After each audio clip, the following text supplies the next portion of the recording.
Hi hello ఎలా ఉన్నారు అందరూ? Welcome to my channel Sandeep's Karthi. అందరూ బాగుండారని అనుకుంటున్నాను. బాగుండాలని మనస్ఫూర్తిగా అయితే కోరుకుంటూ ఈ వీడియోని అయితే స్టార్ట్ చేస్తున్నాను.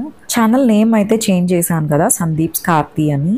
ఎందుకంటే ఫస్ట్లో అయితే మా హస్బెండ్కి యూట్యూబ్లో కనిపించడం బాగా షైగా ఫీల్ అయ్యేవారు. అసలు కనిపించేదానికి పెద్దగా ఇంట్రెస్ట్ చూపించేవాళ్ళు కాదు. ఇప్పుడు కొద్దిగా ఇంట్రెస్ట్ చూపిస్తున్నారు. నేను మా హస్బెండ్ కలిసి ఒక షార్ట్ వీడియో అయితే చేసాం కదా, వంట చేస్తున్నాము. ఆ వీడియో చేసిన తర్వాత నుంచి బాగా ఇంట్రెస్ట్ వచ్చిందనమాట. వీడియోస్లో రెగ్యులర్గా కనిపిస్తున్నారు. సో అందుకోసమనే ఇంకా మా హస్బెండ్ నేమ్ కూడా నా ఛానల్కి ఉండాలి అనేసి అని సందీప్స్ కార్తి అనేసి ఛానల్ నేమ్ అయితే చేంజ్ చేశాను. సో ఎలా ఉందో కామెంట్లో చెప్పండి. సో దాని తర్వాత ఇంకా వీడియోస్ అయితే ఎందుకు పోస్ట్ చేయట్లేదు అంటే చాలా అయితే రీజన్స్ ఉన్నాయి. ఫస్ట్గా వచ్చేసి మనము వీడియోస్లో డైట్ రిలేటెడ్ వీడియోస్ ఎందుకు పెట్టట్లేదు, వెయిట్ లాస్ వీడియోస్ ఎందుకు పెట్టట్లేదు అనే దాని గురించి చెప్తాను.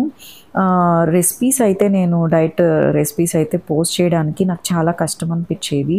ఎందుకంటే మేము ఇంట్లో ముగ్గురం ఉంటాం కదా, నేను మా హస్బెండ్, చిన్నబ్బాయి, పెద్దబ్బాయి హాస్టల్. చిన్నబ్బాయికి లంచ్ స్కూల్లోనే తింటాడనమాట. ఇంకా నేను మా హస్బెండ్కి ఇంట్లో నేను డైట్ రెసిపీ చేసినప్పుడు మా హస్బెండ్ డైట్ రెసిపీస్ ఏవి తినరు. సో తనకి ఒక వంట, నాకు ఒక వంట అయిపోతుంది. సో అది నాకు చాలా కష్టమైపోతుంది.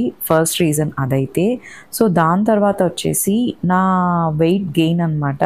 నాకు ఈ మధ్య ఒక 6 months బ్యాక్ నుంచి పీరియడ్స్ ప్రాబ్లం వచ్చింది. ఇర్రెగ్యులర్గా పీరియడ్స్ వస్తుంది. సో హార్మోన్స్ చేంజ్ అయ్యిండే దానివల్ల.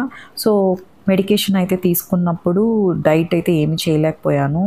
రెగ్యులర్గా ఇంటర్మిటెంట్ ఫాస్టింగ్ అస్సలు చేయలేకపోయినాను.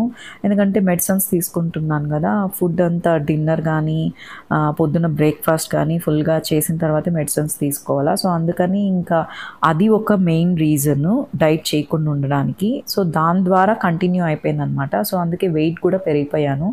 64 అలా ఉండేదాన్ని, ఇప్పుడు 67 ఆల్మోస్ట్ వచ్చేసాను అనమాట. సో టోటల్గా నేను 60 నుంచి 67 kgs, అంటే ఆల్మోస్ట్ 7 to 8 kgs వరకు పెరిగిపోయాను అనమాట. సో ఇంకా నేనైతే ఫిజికల్గా ఫోకస్ చేయకుండా మెంటల్గా అయితే ఫోకస్ చేస్తున్నాను ఇప్పుడు. సో అందుకని వెయిట్ మీద ఫోకస్ చేయలేకపోతున్నాను, మేనేజ్ చేయలేకపోతున్నాను అనమాట. ఎందుకంటే నాకు ఈ హార్మోన్స్ చేంజ్ అవ్వడం ఇవన్నీ కూడా స్ట్రెస్కే వచ్చింది. సో నేను మెంటల్గా హెల్దీగా, మెంటల్గా డిస్టర్బ్ అవ్వకుండా, ఎలాంటి కోపాలు, ఎలాంటి డిస్టర్బెన్స్, మెంటల్గా డిస్టర్బ్ అయ్యే పనులు అలాంటివన్నీ అవాయిడ్ చేసుకుంటే మనము మెంటల్గా కానీ హెల్దీగా ఉంటే ఫిజికల్గా కూడా ఆటోమేటిక్గా మనం ఏదన్నా మంచిగా డైట్ చేసినా, ఫిజికల్ ఎక్సర్సైజ్ చేసినా మనకి వెయిట్ లాస్ అనేది జరుగుతుందనేది నాకు అర్థమైంది నా బాడీ గురించి. సో నేను కొంచెంగా నా బాడీని అర్థం చేసుకుంటున్నాను. సో ఏది చేస్తే నాకు సెట్ అవుతుంది, ఏది చేస్తే నాకు రిజల్ట్ వస్తుంది, ఏది చేస్తే సెట్ కాదు అనే దాని గురించి అయితే నేను ఒక ఇన్వెస్టిగేషన్లో ఉన్నాను నా బాడీ పైన.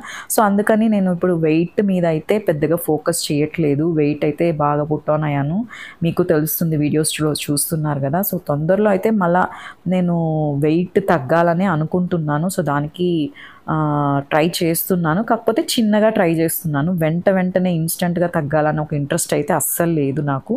కానీ ఫస్ట్ అయితే మెంటల్గా నేను కేర్ తీసుకుంటాను. మెంటల్ హెల్త్ గురించి కేర్ తీసుకుంటున్నాను. మంచిగా మెడిటేషన్ చేయడము, ప్రాణాయామం చేయడము, అంటే స్ట్రెస్కి రిలేటెడ్వి ఏవైతే స్ట్రెస్ తగ్గేది అనుకుంటుందో అలాంటివన్నీ అయితే నేను ట్రై చేస్తున్నాను స్లోగా. సో అందువల్ల డైట్ రెసిపీస్ అయితే పోస్ట్ చేయట్లేదు, అదొక రీజను. దాని తర్వాత వచ్చేసి నాకు కుదరట్లేదు మెయిన్గా. ఇంకొకటి థర్డ్ రీజన్ ఏంటంటే, నాకు ఈ డైట్ రెసిపీస్ చేసుకున్నా కూడా చూపించడానికి అంత ఇంట్రెస్ట్ లేదు. ఈ కంటెంట్ క్రియేటింగ్ వీడియోస్ ఎక్కువ పోస్ట్ చేస్తున్నాను కదా ఇప్పుడు, మీరు గమనించారంటే. సో ఇలాంటి వీడియోస్ పోస్ట్ చేసినప్పుడు ఎందుకో నాకు చాలా హ్యాపీగా ఉంటుంది, చాలా ఇంట్రెస్టింగ్గా అనిపిస్తుంది.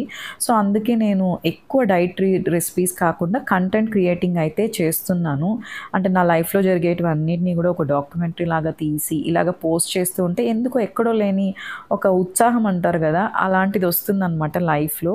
ఒక స్పార్క్ లాగా అనిపిస్తుంది. నేను రోజు చేసే పనులన్నీ కూడా ఇలాగ వీడియోస్ తీసి మీతో షేర్ చేసుకోవడం, మీతో చెప్పడము, నా లైఫ్లో ఏం జరుగుతుంది అని అవంతా కూడా నాకు ఎందుకో బాగా నచ్చు. సో కంటెంట్ క్రియేటింగ్ వీడియోస్ అయితే రోజు డైలీ వ్లాగ్స్ అయితే నేను చేయాలనుకుంటున్నాను అనమాట. సో దాంట్లోనే ఇంకా రెసిపీస్ కానీ, డైట్ రెసిపీస్, వెయిట్ లాస్వి మొత్తం వచ్చేస్తుంది. ఇంకా నేను చెప్పే ముచ్చట్లు చాలా ఉన్నాయి. సో ఈ వీడియోలో అయితే సరిపోలేదు. సో అందుకే నెక్స్ట్ వీడియోని ప్లాన్ చేస్తాను, పార్ట్ 2. నెక్స్ట్ వీడియోలో మళ్ళీ కలుస్తాను. Bye, take care.